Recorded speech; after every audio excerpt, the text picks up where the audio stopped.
Hello भाई लोग, कैसे? उम्मीद करते हो कि आप लोग अच्छे होंगे। और हम चकिया गांधी मैदान में घूमने आए हैं और मेरे साथ दो दोस्त आए हैं। चलिए आप लोगों को दोस्त लोग से भेंट कराते हैं और इन लोगों से पूछते हैं कि कैसा लग रहा है।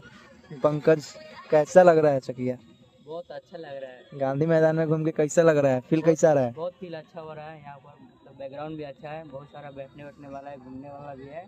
अच्छा, बहुत सारा मतलब तसरुफ भाई आप कुछ बोलना चाहते हैं? ए सर बोल। वायरल।